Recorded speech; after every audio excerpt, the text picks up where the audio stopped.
मराठा समाजाला आरक्षण मिळावं यासाठी आमदार, खासदार उघड पाठिंबा व विरोध का करीत नाहीत किंवा हे सर्वजण मूग गिळून का बसलेले आहेत याचं महत्त्वाचं कारण आता आपल्याला बघायचं आहे. कारण हे लोक मराठा आरक्षणाच्या संदर्भामध्ये सुरू असलेल्या उपोषणामध्ये अनेक आमदार आणि खासदार उघडपणे पाठिंबा आणि विरोध का करत नाही किंवा त्यांची जी भूमिका आहे ते स्पष्टपणे का मांडत नाहीत. कारण महाराष्ट्रामध्ये विधानसभेचे 288 आमदार, 48 खासदार, विधान परिषदेचे आमदार आणि इतर काही जे लोक आहेत महत्त्वाचे नेते, तर ते यासाठी पाठिंबा का देत नाहीत किंवा जर समजा तुम्हाला ते आरक्षण योग्य नसेल तर त्याला विरोध का करत नाहीत. तर याचं कारण असं की यामध्ये राजकीय आणि सामाजिक कारणं असू शकतात आणि त्याच्यामध्ये सर्वात महत्त्वाचं कारण म्हणजे यांचं मूग गिळण्याचं कारण असं की हा राजकीय गणित आणि मतपेटीची भीती यांना सर्वात महत्त्वाची आहे. मराठा समाज हे अनेक ठिकाणी प्रभावी मतदान बळ असलेला घटक आहे. त्यामुळे कोणताही राजकीय नेता कोणत्याही टोकाच्या भूमिकेत जाण्यापासून कचरतो. आता समजा आरक्षणाला जर विरोध केल्यास मराठा समाज नाराज होईल, पाठिंबा दिल्यास इतर मागासवर्गीय समाज नाराज होईल. त्यामुळं हे लोक मौन धोरण धारण करतात असं एक म्हटलं जातं. परंतु दुसरा महत्त्वाचा मुद्दा मराठा आरक्षणाचा न्यायालयीन स्तरावर देखील सध्या चर्चेत आहे. त्यामुळे काही प्रतिनिधी हे प्रकरण न्यायप्रविष्ट आहे असं कारण देत उघड भूमिका घेणे टाळतात. त्यानंतर तिसरा महत्त्वाचा मुद्दा पक्षीय आदेश किंवा व्हीप. काही वेळा पक्षीय आदेश पक्षश्रेष्ठी कडून आदेश असतो किंवा या मुद्द्यावर उघड भूमिका घेऊ नये. त्यामुळे खासदार आमदार स्वतःच्या इच्छेविरुद्ध हे मौन टाळतात. त्यानंतर दुसरा महत्त्वाचा मुद्दा तणाव टाळण्याची रणनीती. आरक्षणासारख्या संवेदनशील मुद्द्यावर बोलल्यास समाजामध्ये तणाव वाढू शकतो. हे टाळण्यासाठी आणि लोकप्रतिनिधी संवेदनशीलता दाखवण्याचे कारण पुढे देतात. म्हणजे हे त्यांचं खोटं कारण आहे. त्यानंतर स्वतःची राजकीय सुरक्षितता जपण्यासाठी ते अतिशय तत्पर असतात. काही आमदार खासदार स्वतः कोणत्या समाजातून येतात हे बघून भूमिका घेतात किंवा टाळतात. कारण भविष्यातील निवडणूक ते कोणताही निवडणुकीत मतदान करताना ते कोणताही धोका पत्करू इच्छित नाही.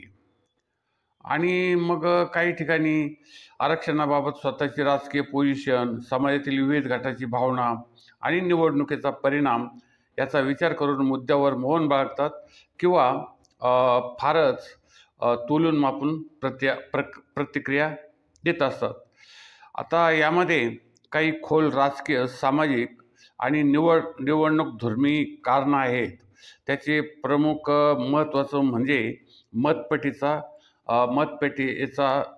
जप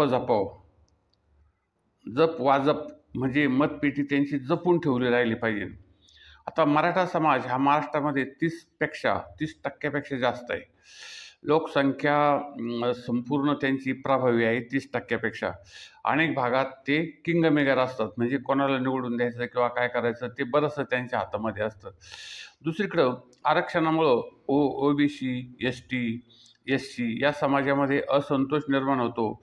याचाही मतदानावर मोठा परिणाम होऊ शकतो. त्यामुळं कोणत्याही एका बाजूने उघड भूमिका घेतल्यास दुसऱ्या गटाची नाराजी ओढवते. म्हणून हे आपले मूग गिळून गप्प बसतात.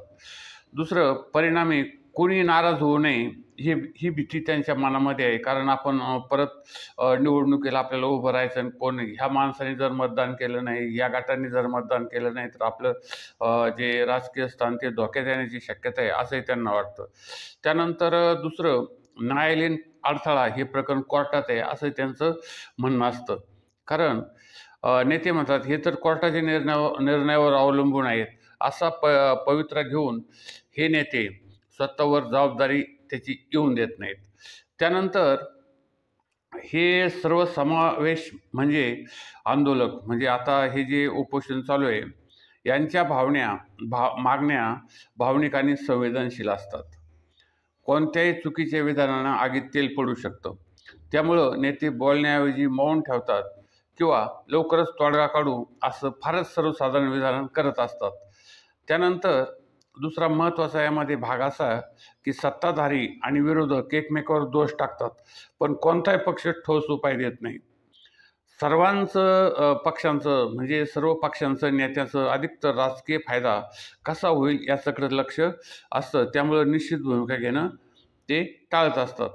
त्यानंतर प्रत्येक पक्षामध्ये अंतर्गत मतभेद असतात. प्रत्येक पक्षात मराठा, ओबीसी दोन्ही समाजाचे नेते असतात. त्यामुळं एकवाक्यता राहत नाही किंवा उघड समर्थन किंवा विरोध केल्यास पक्षांतर्गत गटबाजी वाढू शकते.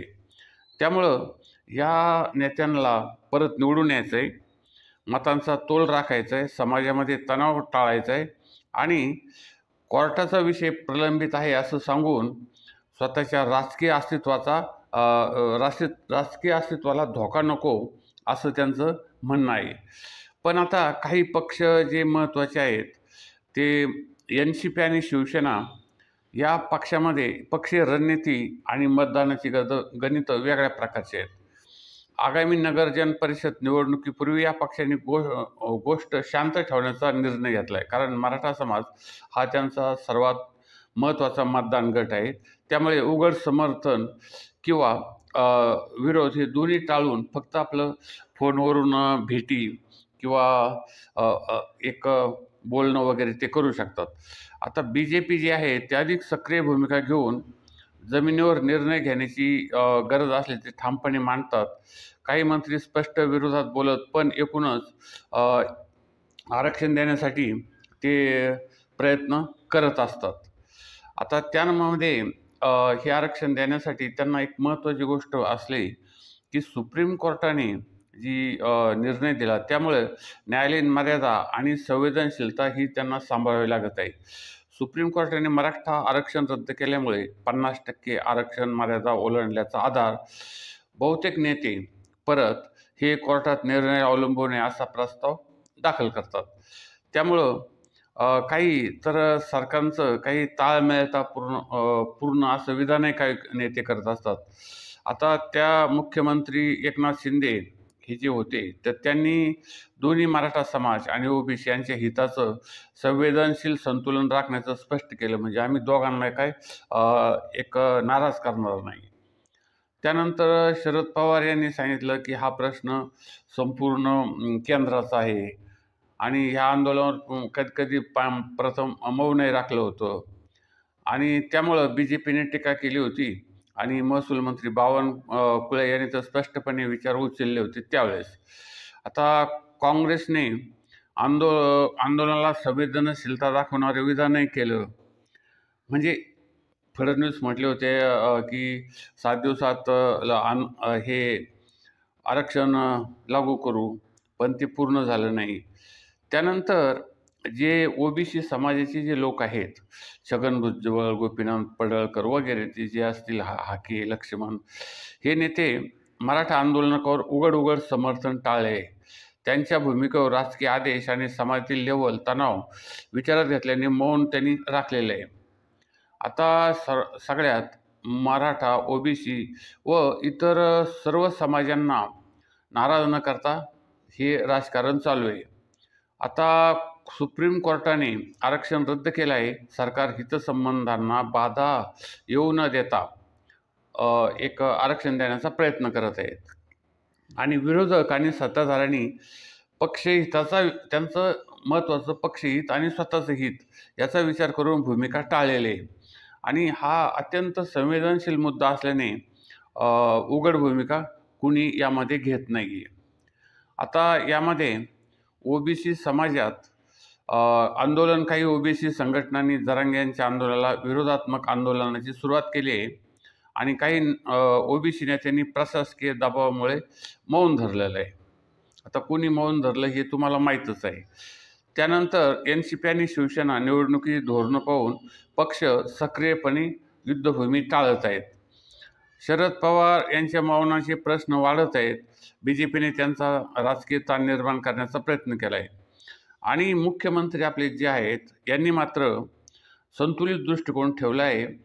सर्वात महत्त्वाचं की आपले जे फडणवीस आहेत, तर या फडणवीस यांनी सरकार दोन्ही समाजाच्या हिताची काळजी घेण्याचा सततचा प्रयत्न करत आहे आणि समाजाला आरक्षण देण्यासाठी प्रयत्नशील आहेत असं एक म्हणणं आहे. आता या उपोषणाचा जिल्हा परिषद, पंचायत समिती आणि मनपा निवडणुकीवर काय परिणाम होऊ शकतो याचाही सविस्तर विचार केला पाहिजे. कारण लोकशाहीचा विश्वास जरांगे उपासनाने लोकांची भावना आणि मुद्दे समोर आणले असतील तर ते एका संदेशासारखे काम करू शकते की सत्ताधारी पक्ष अथवा प्रशासन लोकांच्या अपेक्षेनुसार काम करत नाही. त्यामुळे स्थानिक निवडणुकांमध्ये विरोधकांना एक चांगली संधी आहे ही यावेळेस. आणि एक महत्त्वाचं म्हणजे विरोधकाची ताकद यावेळेस वाढलेली आहे. विरोधकांनी सरकार विरोधात आवाज उठवला असेल तर त्या आंदोलनाचा फायदा त्यांना होऊ शकतो. विशेषतः जे पक्ष प्रशासनाच्या धोरणाचा विरोध करतात त्यांना या प्रसंगाचे पुरेसे वापर करता येईल. आणि जरांगीचे उपोषण लोकांच्या न्याय हक्कासाठी सुरू झालं असेल तर लोकांच्या भावना चिघळू शकतात. त्यामुळे स्थानिक नागरिकांना असं वाटू शकतं की त्यांच्या समस्याकडे प्रशासन दुर्लक्ष करत आहेत. त्यामुळे ज्या भागात उपोषण सुरू आहे त्या क्षेत्रात सरकारी पक्षात निवडणुकीत दबाव येऊ शकतो. आणि यामध्ये हे जनआंदोलन सत्ताधारी पक्षाला प्रचाराची सवलत मिळवणं कठीण होईल. त्यांना आपली प्रतिमा सुधारण्यासाठी अतिरिक्त मेहनत करावी लागेल. आणि विरोधकाची जी प्रचारयुक्ती लोकांच्या प्रश्नावर आधारित असू शकते, त्यांना सत्ताधारी सरकार आपल्या समस्याकडे दुर्लक्ष करत आहे असं सांगता येईल. त्यामुळे मतदाराचं समर्थन मिळवणं सोपं होईल. तर आता हे मनपा, त्यानंतर जिल्हा परिषद आणि नगर परिषद, पंचायत समिती या निवडणुकीच्या पार्श्वभूमीवर, कारण निवडणूक आलेल्या आहेत आणि कोणताही पक्ष या आरक्षणासंदर्भामध्ये मूग गिळून राहणंच पसंत करतोय. कारण मूग गिळून राहिलं तर आपल्याला यामध्ये अधिकाधिक निवडणुका, जिल्हा परिषद, महानगरपालिका आणि पंचायत समिती यांच्या ह्या स्थानिक स्वराज्य संस्थेच्या निवडणुकीमध्ये जास्तीत जास्त आपले प्रतिनिधी निवडून आणून सत्ता आपल्या ताब्यात राहील याची काळजी करण्यासाठी ते तत्पर आहे. तेव्हा हे मूकगिळे लोक आहेत यांचा समाजाने आणि सर्व लोकांनी व्यवस्थितपणे विचार करून त्यांचं भवितव्य मतपेटीत कसं बंद करायचं आणि काय करायचं हे लक्षात घेणं सर्वात महत्त्वाचं आहे.